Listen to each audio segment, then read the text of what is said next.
की तिसरं मूळ आहे की चौथं मूळ आहे. तर याला आपण काय म्हणतो? करणीचे काय म्हणतो? करणीची कोटी. ओके. आणि करणीमध्ये म्हणजे त्या वर्गमुळामध्ये जी संख्या लिहिलेली असते त्याला आपण म्हणतो करणीस्थ संख्या.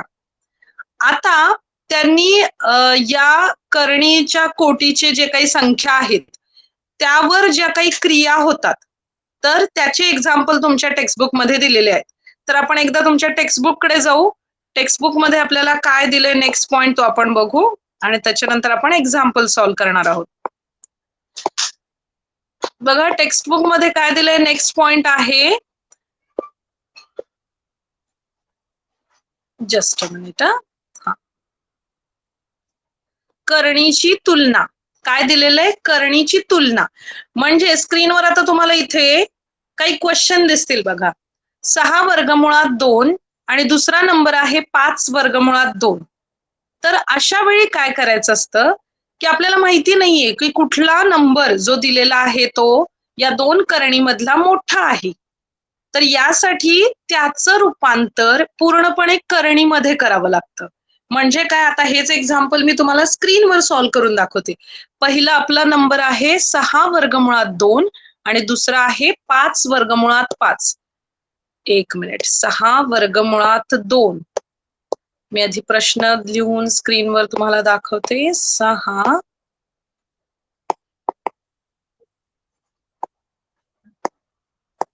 ओके.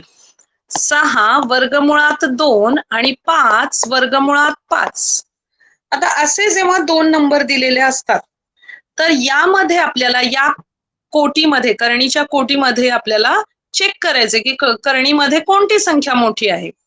आता हा जो आहे नंबर तो आपल्याला करणी स्वरूपात लिहायचा आहे. करणी स्वरूपात म्हणजे काय? 6 हा कोणाचा वर्ग आहे रे? सॉरी 6चा वर्ग कोणता आहे?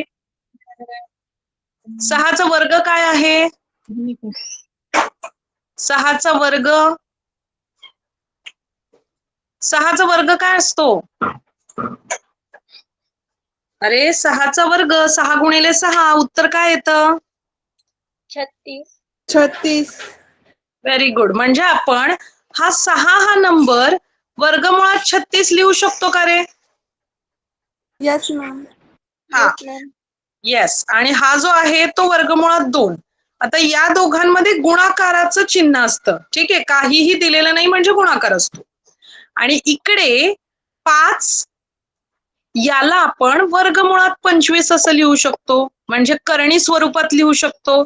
वर्गमुळात 25 आपण लिहिलं आणि हा नंबर आहे वर्गमुळात 5. आता दोन्ही नंबर आपल्याला करणी स्वरूपात मिळाले. मग आपण काय करणार? या नंबरला आपण सॉल्व्ह करणार. कसं सॉल्व्ह करणार? तर असं, या हे दोन्ही नंबर या चिन्हाच्या आत घेणार आपण. ठीक आहे. करणीच्या आत घेणार. इकडे पण काय करणार आपण?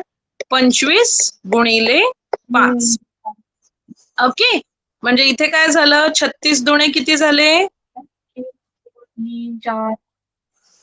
36 गुणिले 2. 4 कसं येईल? 72. हा. आणि 25 गुणिले 5 किती आले? 1400. येस. Very good. 125. मग आता करणीमध्ये 72 मोठे येतील का करणीमधले 125 मोठे येतील रे? 125. नक्की 125 मोठे येतील? Yes, ma'am. बघा. हो की नाही? आता Yes, थोडक्यात बघा. 125 मोठे येतील का? कारण समजा आपण असं लिहिलेलं आहे आणि असं लिहिलेलं आहे. तर आपल्याला माहितीये याचं वर्गमूळ असतं 6, याचं वर्गमूळ असतं 7. म्हणजे नक्कीच जो हा नंबर असतो जेवढा मोठा असेल तेवढा तो नंबर मोठा. म्हणजे नक्कीच हा नंबर मोठा आहे. म्हणजे 72 हा नंबरच 125 पेक्षा लहान आहे. म्हणजे हा नंबर मोठा आहे. 125 हा नंबर मोठा आहे.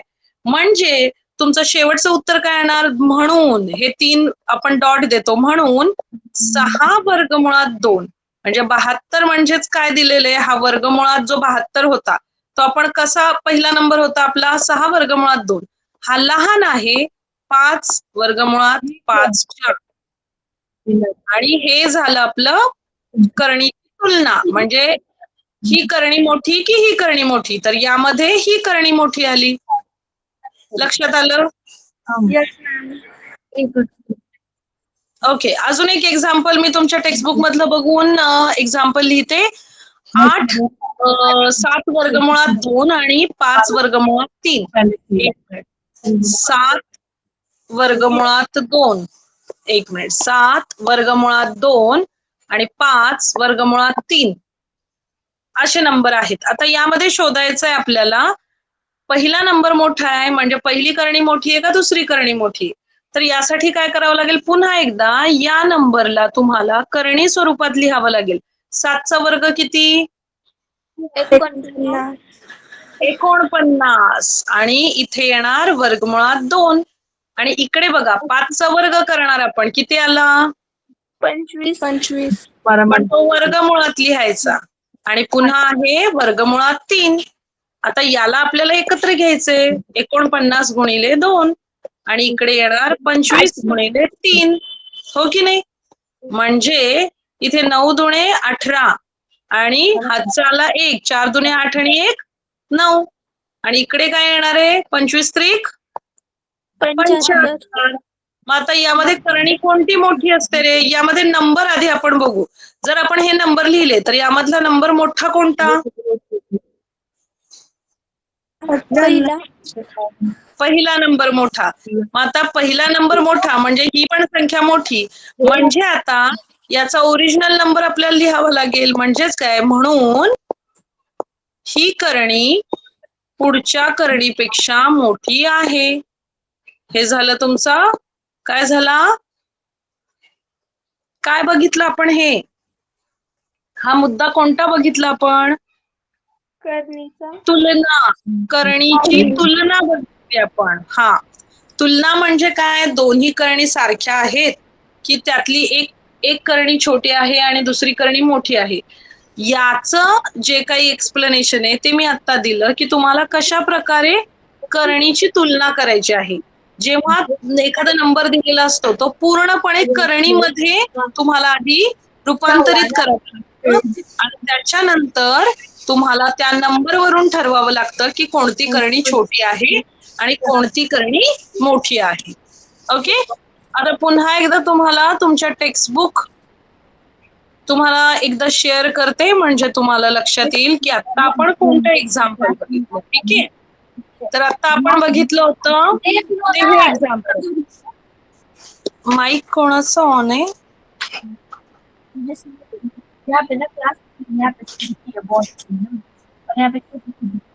संगीता मॅम. संगीता मॅम.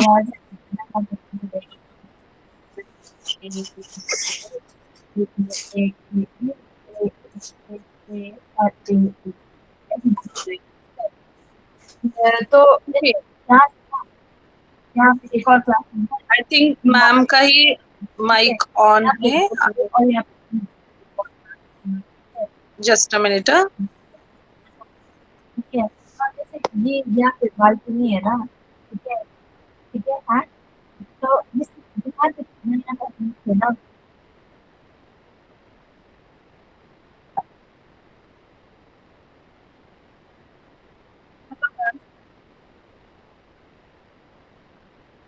अच्छा हाँ ठीक है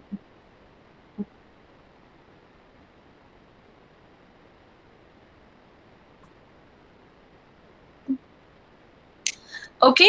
सो आपण कुठे होतो की करणीची तुलना कशी करायची हे आपण बघत होतो आणि त्यामध्ये आपण काय केलं होतं? आपण एक क्वेश्चन बघितला होता तुमच्या टेक्स्टबुक मधला. ठीक आहे. आता एक उदाहरण दिले बघा. इथे 2 नंबरचं एक उदाहरण. मी थोडी मोठी स्क्रीन करते. इथे बघा काय दिलंय? 8 वर्गमुळात 3 आणि दुसरा नंबर आहे करणीमध्ये 192. आता 192 आता तुम्हाला कळालं का पहिल्यांदा करणी म्हणजे काय? ते सांगा मला. करणी म्हणजे काय ते कळालं का? काल आपण बघितलं होतं करणी म्हणजे काय?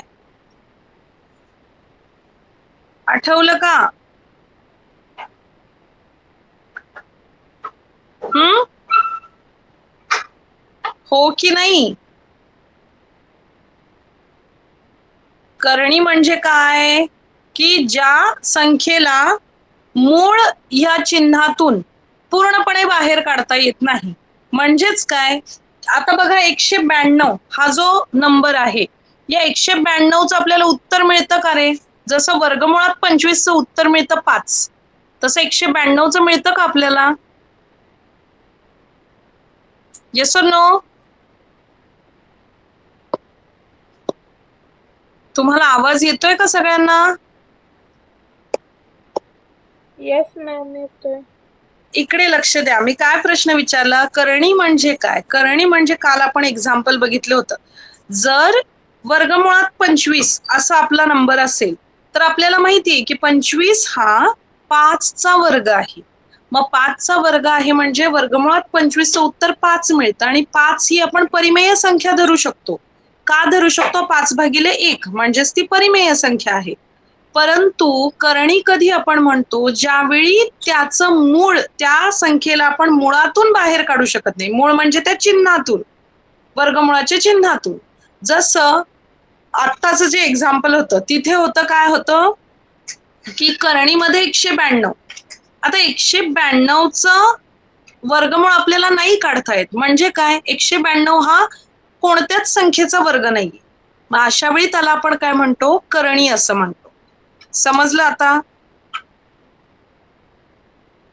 Yes ma'am. मग आपल्याला त्या करणीची तुलना करायची, म्हणजे कोणती करणी छोटी, कोणती करणी मोठी, हे आपल्याला बघायचंय. तर आपण काय केलं? त्यांनी नंबर दिला होता 6 वर्गमुळात 2. सॉरी 6 वर्गमुळात 2. तर आपण काय केलं? 6 हा नंबर आपण करणीमध्ये घेतला. कसा घेतला? 6ला आपण वर्गमुळात 36 असा नंबर लिहिला आणि पुन्हा त्या 36ने त्या वर्गमुळात 2ला आपण गुणाकार केला आणि आपल्याला नंबर नवीन मिळाला 72. मग तो 72 हा कोणत्याही संख्येचा वर्ग नाहीये, म्हणजे तो आपण करणीमध्ये आणला, करणीमध्ये रूपांतरित केला. त्याच्यानंतर त्याच्या पुढचा नंबर होता वर्गमुळात 25, म्हणजेच करणीमध्ये 25, 125. मग 125 हा पण कोणाचाच वर्ग नाहीये. मग दोन्ही आता करणी स्वरूपात आले. मग त्यानंतर तुम्हाला त्या दोघांना कम्पेअर करायचंय. आता कम्पेअर करायचंय म्हणजे काय? कोणती संख्या छोटी, कोणती संख्या मोठी, किंवा दोन्ही संख्या बरोबर आहेत का, हे तुम्हाला बघायचं असतं. आता जेव्हा वर्गमुळात 72 म्हणजे करणीमध्ये 72 आणि करणीमध्ये 125 असे दोन नंबर तुमच्या समोर येतात, त्यावेळी तुमच्या लक्षात येतं की कोणता नंबर छोटा आहे? कोणता नंबर छोटा आहे?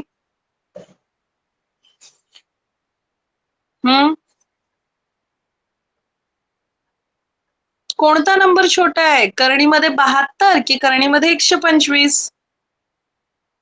125. मोठा. छोटा छोटा. 72. 72. मग आता लक्षात आलं का की करणीला तुलना कशी करायची आणि कसा छोटा किंवा मोठा नंबर शोधायचा? लक्षात आलं? Yes ma'am. ओके. मग एक एक्झाम्पल मी दिलं तर तुम्हाला सॉल्व्ह करता येईल का? Yes ma'am. ओके, चलो. आता एक स्क्रीनवर मी तुम्हाला उदाहरण देते. नोटबुक असेल तर नोटबुक मध्ये उदाहरण लिहून घ्या, म्हणजे सॉल्व्ह करता येईल. मी नंबर दिला तुम्हाला 5, करणीमध्ये 3 हा पहिला नंबर दिला आणि दुसरा नंबर समजा मी दिला 7 आणि करणीमध्ये 5. आता तुम्हाला शोधायचं आहे की पहिला नंबर मोठा आहे, म्हणजे पहिली करणी मोठी आहे की दुसरी? गणित कळालं? Yes ma'am. चला सॉल्व्ह करा. गणित कळालं असेल तर सॉल्व्ह करा. कशा प्रकारे तुम्ही ते सॉल्व्ह कराल?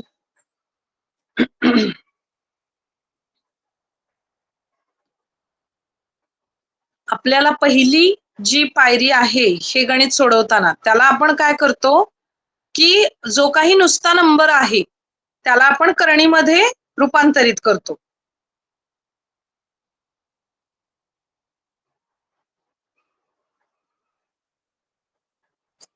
लक्षात येतंय का? हो की नाही? Yes, ma'am. ओके. मी आता एक एक स्टेप सॉल्व्ह करून दाखवते. तुमचं तसंच गणित आलंय का बघा. मी काय करणार, याचा वर्ग करणार. 25 आला तो मी करणीत लिहिणार. पुन्हा मी हा नंबर आहे तसा लिहिणार. त्याच्यानंतर याचा वर्ग केला, हा करणीमध्ये लिहिला, हा नंबर आहे असा लिहिला. ही झाली पहिली पायरी. त्याच्यानंतर मी काय केलं, दोन्ही नंबरला करणीच्या आतमध्ये घेतलं. इथे मी काय केलं, हे 2 नंबर करणीच्या आतमध्ये घेतले. आता मला नवीन नंबर मिळाला 25 त्रिक 75 आणि इकडे नंबर मिळाला 9 × 5 = 45. 4 हातचे आले, 5 × 20 आणि 4 = 24. आता तुम्हाला माहितीये की करणीमध्ये 75 म्हणजे याचं वर्गमूळ आपल्याला काढता येत नाही. म्हणजेच या नंबरला आपण करणीमध्ये कन्वर्ट केलं आणि हा देखील पूर्ण वर्ग संख्या नाहीये. म्हणजेच हा सुद्धा आपण करणीमध्ये आणलं. मग आता तुम्हाला माहितीये 75 हा नंबर मोठा आहे की 245 हा नंबर मोठा आहे? 245. हा, म्हणजे आपलं उत्तर येणार आहे असं. पण आपला 75 हा नंबर होता का ओरिजिनल प्रश्नामध्ये? होता का? नाही ना. येस और नो? 75 हा आपला पहिला, इथे नंबर दिला होता का रे 75? नाही. नाही. मग शेवटचं उत्तर लिहिताना आपण काय करणार, जो नंबर दिला होता तो, म्हणजे 5 करणीमध्ये 3, हा नंबर छोटा आहे 7 करणीमध्ये 5. म्हणजे तुम्ही ओरिजिनल जो प्रश्न होता, जो त्यांनी विचारला होता, त्या फॉर्मॅटमध्ये हे उत्तर लिहिलं. लक्षात आलं? Yes, ma'am. पुन्हा टेक्स्टबुककडे जायचं, नेक्स्ट पॉइंट बघायचा. बरं, त्याच्या आधी मला एक उदाहरण मी देते, त्याचं मला उत्तर द्या. याला करणी म्हणायचं की नाही? करणी आहे की नाही? हा, उत्तर द्या याचं. आणि अजून एक प्रश्न विचारते. हा, करणी आहे की नाही हा प्रश्न आहे तुमचा. काय उत्तर येईल? वर्गमुळात 64. याचं उत्तर काय येईल रे? हा कोणत्या तरी संख्येचा वर्ग आहे का? हा कोणत्या संख्येचा वर्ग आहे की नाहीये? तुम्हाला वर्ग माहित आहेत? Yes, ma'am. मग 64 हा कोणत्या संख्येचा वर्ग आहे?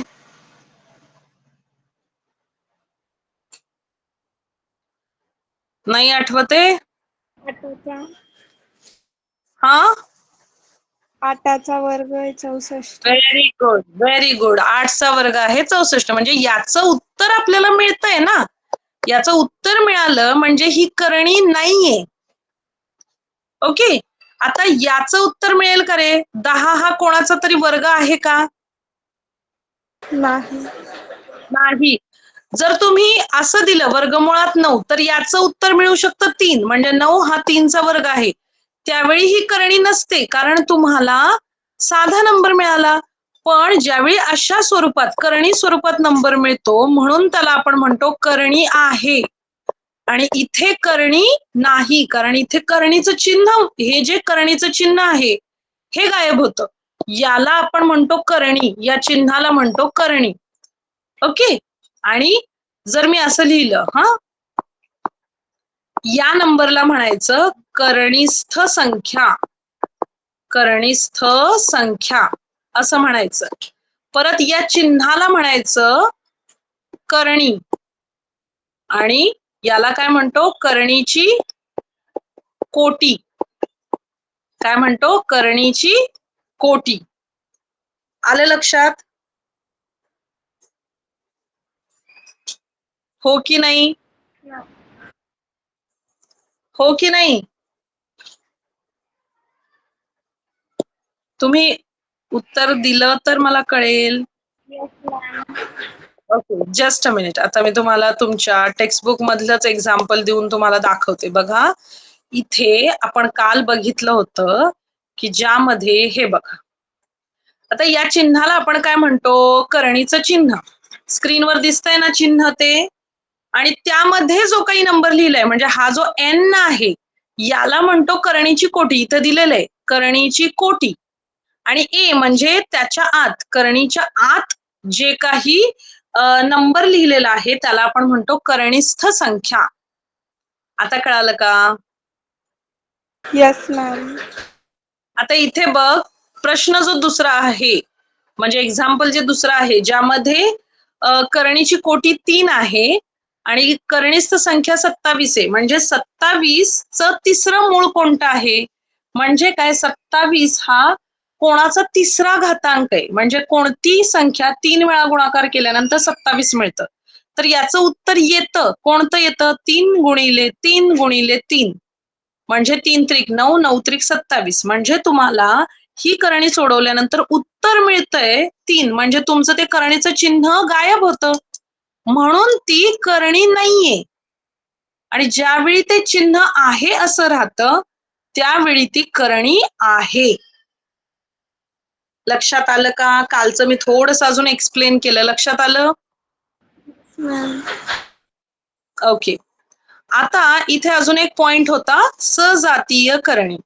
सजातीय म्हणजे काय? ज्यावेळी करणीच्या आतला जो नंबर असतो म्हणजे करणीस्थ संख्या ही जेव्हा समान असते आणि त्याची कोटी जी असते ती पण समान असते. म्हणजे काय? कोटी समान असते म्हणजे काय की बघा, आता इथे एक्झाम्पल दिले, इथे वर्गमुळात 45 हे एक्झाम्पल दिले, तर याला आपण कसं लिहू शकतो? 45ला 9 × 5 = 45. मग वर्गमुळात 9 हा वेगळा केला, वर्गमुळात 5 हा देखील वेगळा केला. मग अशा वेळी तुम्हाला उत्तर मिळालं 3 वर्गमुळात 5. आणि त्याच्या पुढे एक नंबर दिलाय वर्गमुळात 80. 80ला तुम्ही लिहिलं कसं? 16 × 85. आता तुम्ही म्हणाल 16 × 85 का लिहिलं?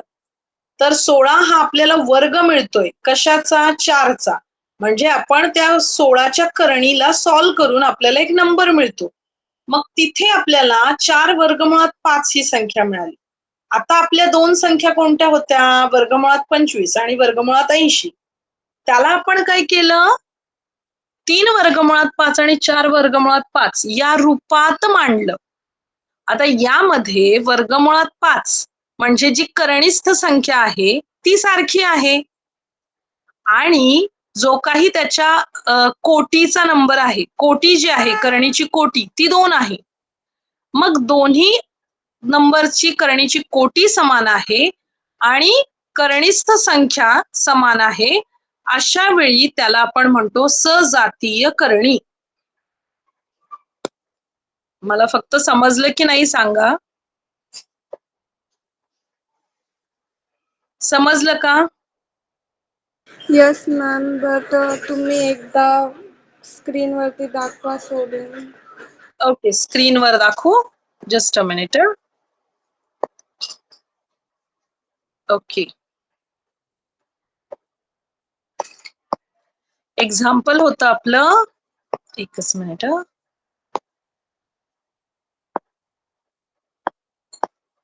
बघा एक्झाम्पल काय होतं, वर्गमुळात 45 आणि वर्गमुळात 80 हे एक्झाम्पल होतं आपलं. एकच मिनिट.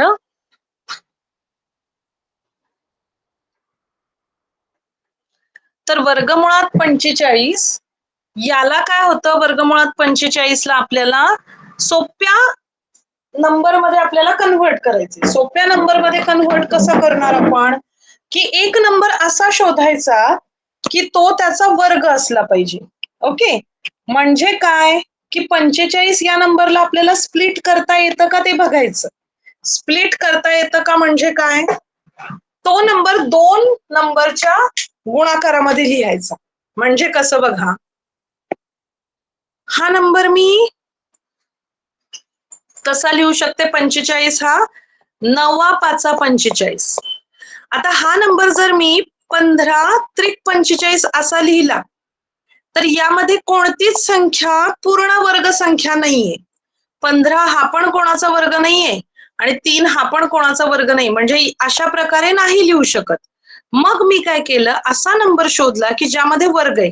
9 हा वर्ग आहे 3चा, मग 9×5 = 45 केलं. मग हा जो वर्गमुळात 9 आहे तो मी अशा प्रकारे लिहिला. आता मी सेपरेट केलं. आधी हे एकत्र होते, मी सेपरेट केलं. याचं उत्तर मला मिळतंय 3 आणि याचं उत्तर काहीच नाही, म्हणजे आहे तसा नंबर. म्हणजे मी वर्गमुळात 45ला या प्रकारात कन्व्हर्ट केलं. आता वर्गमुळात 80 हा नंबर मी 10×8 = 80 लिहू शकते, पण 10 हा पण वर्ग नाहीये, 8 हा पण वर्ग नाहीये, म्हणजे मी असं लिहू शकत नाही. मग मी काय केलं, असा नंबर शोधला की ज्यामध्ये स्क्वेअर असेल. स्क्वेअर म्हणजे वर्ग. मग मला नंबर मिळाला 16×85, ज्यामध्ये 16 हा 4चा वर्ग आहे. मग मी काय केलं, याला सेपरेट केलं आणि मग मला याचं उत्तर मिळालं 4 आणि हा नंबर आहे असा वर्गमुळात 5. आता माझ्या सोबत आहे हा एक नंबर आणि हा एक नंबर, ज्यामध्ये हा जो 5 आहे तो आहे करणीस्थ संख्या. 5 जो आहे तो आहे करणीस्थ संख्या आणि याची कोटी म्हणजे इथे वर्गमूळ आहे, म्हणजे याचं 2 हे दुसरं मूळ आहे, हे याचं पण दुसरं मूळ आहे, म्हणजे कोटी जी आहे करणीची ती 2 आहे, दोघांची समान आहे. तर अशा वेळी आपण याला म्हणतो सजातीय करणी. याला काय म्हणतो, सजातीय करणी, एकाच जातीच्या करणी. एकाच जातीच्या का म्हणतो, ज्याची कोटी सारखी असते आणि ज्याची करणीस्थ संख्या देखील सारखी असते. आता समजलं? Yes ma'am. आता तुमच्या टेक्स्टबुक कडे जाऊया का? Yes ma'am.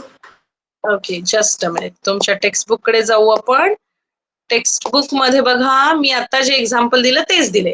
वर्गमुळात 45 याला त्यांनी काय केलं, 3 वर्गमुळात 5 मध्ये रूपांतर केलं आणि सेम वर्गमुळात 80ला त्यांनी 4 वर्गमुळात 5 मध्ये रूपांतर केलं. मग याला आपण काय म्हणतो, सजातीय करणी, म्हणजे ज्याची कोटी समान आहे आणि ज्याची करणीस्थ संख्या देखील समान आहे. इथे बघा, हे लक्षात ठेवूया, यामध्ये एक मुद्दा दिलाय. काय मुद्दा दिलाय, सोप्या रूपातील करणींची कोटी व करणीस्थ संख्या समान होत असतील तर त्या करणींना सजातीय करणी असे म्हणतात. आता कळालं का सजातीय करणी म्हणजे काय? Yes ma'am. तू सांगू शकशील का सजातीय करणी म्हणजे काय?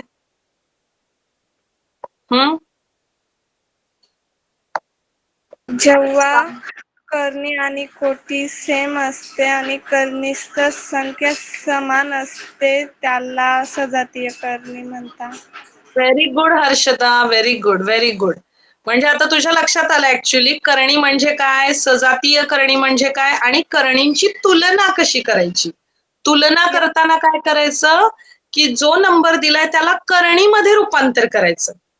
जसं की समजा आता मला सांगायचंय की 4 मोठा आहे की 5 मोठा आहे, तर यावेळी मी काय करते, नंबर माझा सारखा पाहिजे, पण जर माझा एक नंबर आहे 1/2 आणि दुसरा नंबर आहे 4, तर मी त्याची तुलना करू शकेन का?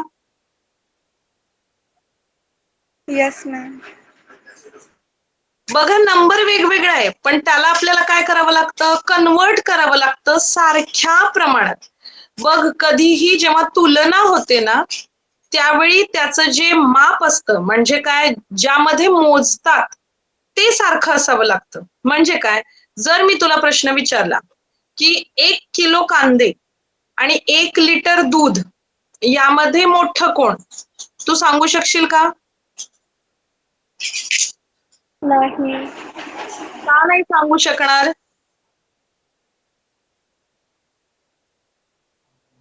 का नाही तू कम्पेअर करू शकत, तुलना का नाही करू शकत की कांदे 1 किलो ते मोठे येतील की 1 लिटर दूध मोठं येईल, हे तू का नाही सांगू शकत?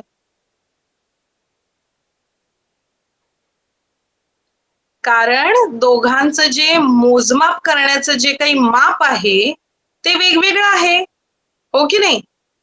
Yes ma'am. हा, मग जर मी तुला विचारलं 4 किलो कांदे मोठे की 2 किलो कांदे मोठे, आता तुला उत्तर देता येईल का? Yes ma'am. मग काय येईल उत्तर? 4 किलो कांदे. Absolutely correct. याचाच अर्थ ज्यावेळी आपण कोणत्याही दोन संख्या किंवा दोन गोष्टींची जेव्हा तुलना करतो त्यावेळी त्याचं जे माप आहे ते आपल्याला सारखं घ्यावं लागतं. मग करणीची जी तुलना आहे ती करताना एक नंबर समजा दिलाय 5 वर्गमुळात 2 आणि दुसरा नंबर दिलाय वर्गमुळात 5, तर दोन्ही आपण करणीमध्ये नाहीयेत, मग आपण त्याला तुलना नाही करू शकत. मग अशा वेळी आपल्याला जो नंबर करणीमध्ये नाहीये त्यालाही करणीमध्ये रूपांतरित करावं लागेल. आणि त्यानंतर ज्यावेळी दोन्ही नंबर करणीमध्ये येतील त्यावेळी आपण सांगू शकतो ना की कोणती करणी मोठी आणि कोणती करणी छोटी. हो की नाही? Yes ma'am. आता समजलं का जे काही शिकले ते? ओके. नेक्स्ट पॉइंट बघायचा. Yes ma'am. ओके. तर नेक्स्ट पॉइंट आहे तुमचे आता क्वेश्चन्स असतील. सजातीय करणीवरील क्रिया. सजातीय करणीवरील क्रिया. आता क्रिया कोणकोणत्या असतात त्याला इंग्लिशमध्ये आपण ऑपरेशन्स असं म्हणतो. आता ऑपरेशन्स म्हणजे काय की तुम्ही ज्या बेसिक क्रिया असतात गणितामधल्या, बेरीज, वजाबाकी, गुणाकार, भागाकार, या क्रिया सजातीय करणीवर कशा प्रकारे करतात हे आपल्याला आता बघायचंय. आता मी एक साधं एक्झाम्पल देते तुम्हाला. आदम, आज उशीर झाला का जॉईन व्हायला?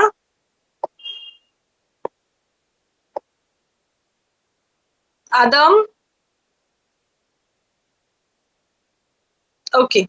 मे बी आवाज जात नसेल तर मी आता तुम्हाला काय सांगते की आपल्याला सजातीय करणींवरील क्रिया कशा प्रकारे करता येतात. बघा स्क्रीनवर मी तुम्हाला दाखवते, एक मिनिट. आता मी समजा नंबर पहिला घेतला, करणी घेतली 5 वर्गमुळात 5. काय करणी घेतली? 5 वर्गमुळात 5. आणि माझी दुसरी करणी आहे, मी जर बेरीज करायची असेल मला 3 वर्गमुळात 5 किंवा करणीमध्ये 5. आता सजातीय करणी आहे का रे ही? सजातीय आहे का हर्षदा? सजातीय करणी आहे का? मॅम. हा? येस.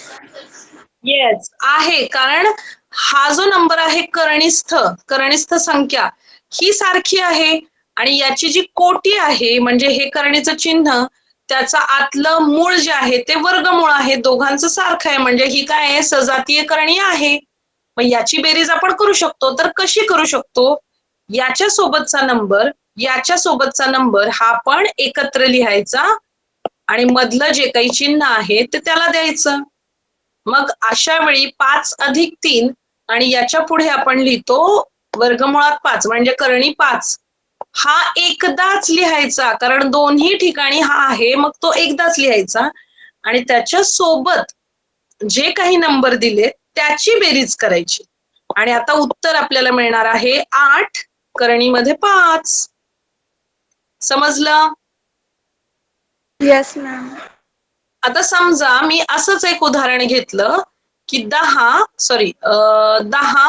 वर्गमुळात 3 वजा 3 वर्गमुळात 3. तुला सोडवता येईल का ग हे गणित? मॅम ट्राय करू शकते. हा, मी आता रूल काय सांगितला, जी सजातीय करणी आहे ती एकदाच लिहायची आणि त्याच्या सोबतचे जे नंबर आहेत ते बाजूला काढायचे. ट्राय कर.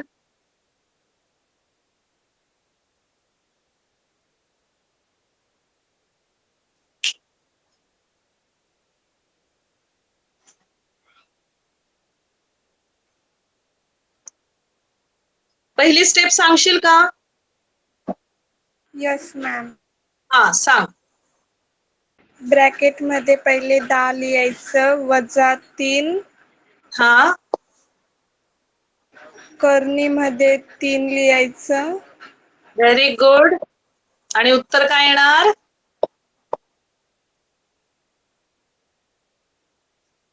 काय येणार उत्तर? 7. मध्ये 3. Yes, very good. म्हणजे तुझंही उत्तर सेमच आलं.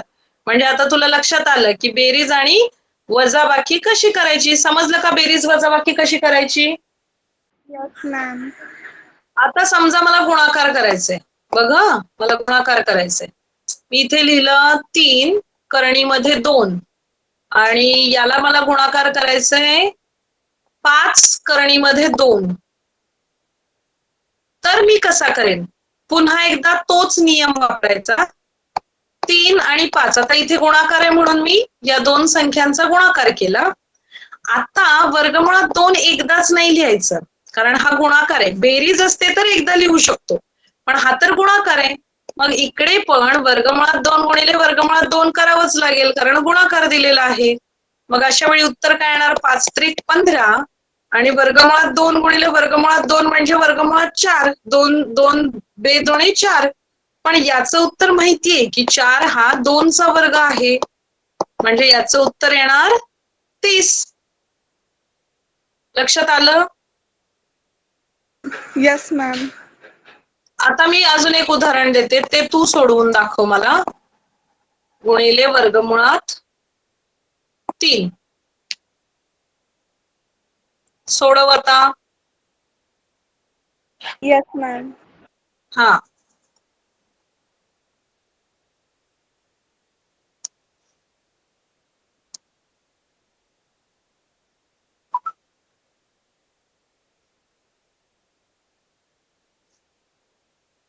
बघ 7 गुणिले, इथे कोणताच नंबर नाही म्हणजे 7 एकटाच राहणार आणि याने याला गुणायचे. वर्गमुळात 3 गुणिले वर्गमुळात 3 म्हणजे हे उत्तर येणार वर्गमुळात 9. पण याचं उत्तर आपल्याला माहितीये, याचं उत्तर असतं 3.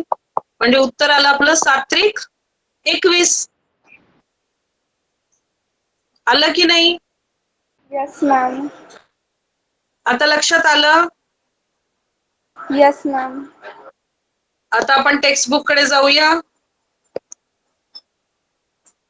आदम तुझ्या लक्षात येतंय? ओके, आदम लेफ्ट झालं, ठीक आहे, काही हरकत नाही.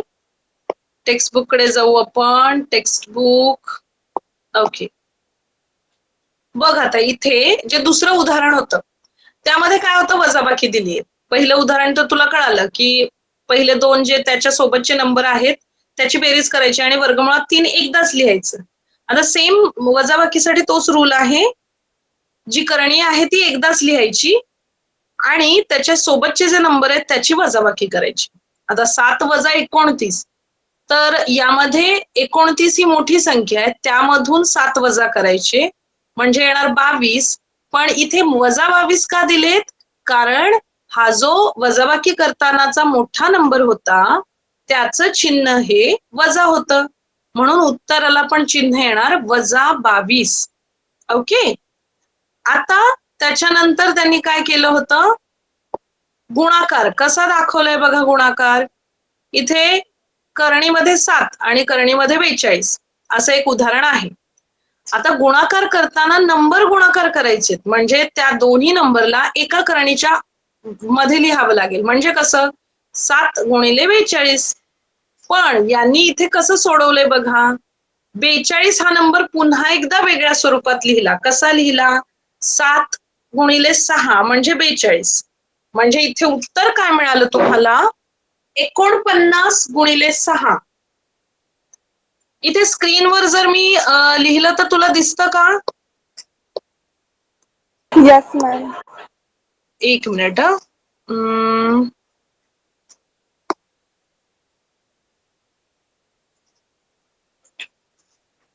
Just a minute. मला फक्त व्यवस्थित दिसतं की नाही सांग. ओके. आता इथे स्क्रीन दिसते, मी रेड कलरनी लिहितीये ते. यस मॅम दिसते. Okay, very good. आता इथे काय केलंय? वर्गमुळात 7 तर होताच, गुणिले वर्गमुळात 42 लिहिताना काय केलं? या 42ला पुन्हा एकदा 7 सक 42 असं लिहिलंय आणि पहिला 7 तर होताच, मग हा 7 झाला 49. 49 गुणिले 6 पण मग 49 हा 7चा वर्ग आहे, म्हणजे तो बाहेर येणार आणि तो नंबर राहणार 7 आणि आतमध्ये राहणार 6. म्हणजे याचं उत्तर आपल्याला काय मिळणार आहे की करणीमध्ये 6 म्हणजे 7 करणीमध्ये 6 म्हणजे आपलं उत्तर काय मिळालं आपल्याला 7 करणीत 6 ही अपरिमेय संख्या आहे.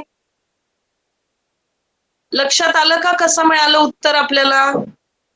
Yes ma'am. आता त्याच्या खाली एक भागाकाराचं गणित आहे. ठीक आहे, कशाचं गणित आहे? भागाकाराचं.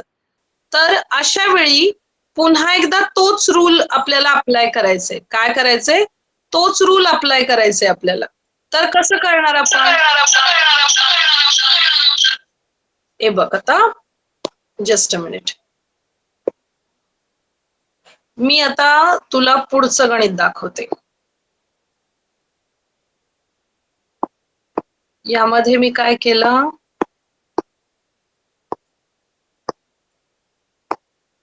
बघ, स्क्रीन आता पुन्हा एकदम मोठी करून बघते मी आणि तुला एक्सप्लेन करते.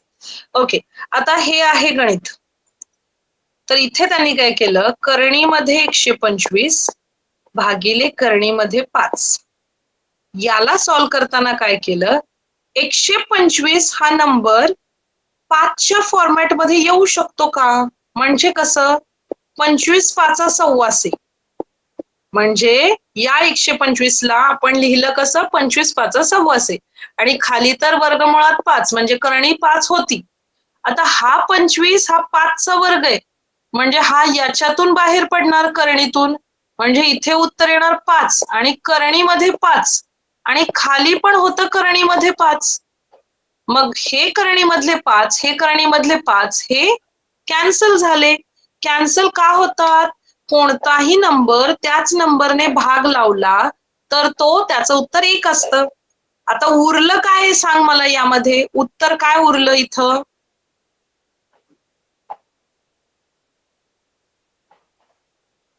5 उत्तर उरलं ना, वर्गमुळात 5 म्हणजे ही करणी 5 कॅन्सल झाली, म्हणजे इथे उरलं काय? 5 म्हणजे 5 हे तुझं आन्सर झालं. लक्षात आलं? Yes ma'am. नक्की समजतंय? ओके. आदम, तुला कळालं?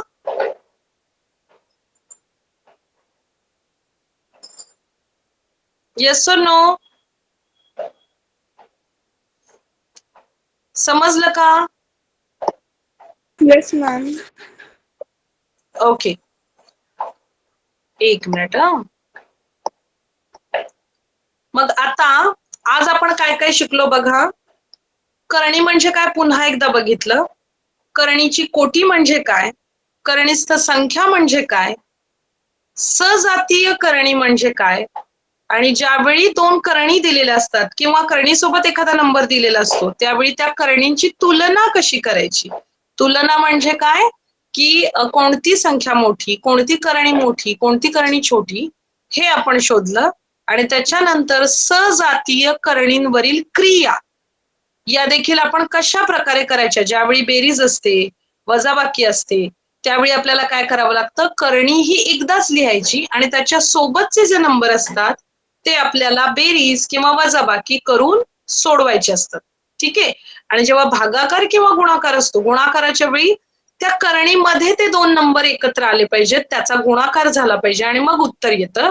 भागाकारामध्ये देखील तुम्ही अशा प्रकारे तो नंबर रूपांतरित करायचा की जो भागाकारात म्हणजे छेदामध्ये जो नंबर असेल तो नंबर अंशामध्ये येईल, अशा प्रकारे तो नंबर रूपांतरित करायचा आणि त्यानंतर जे काही उरेल ते तुमचं उत्तर.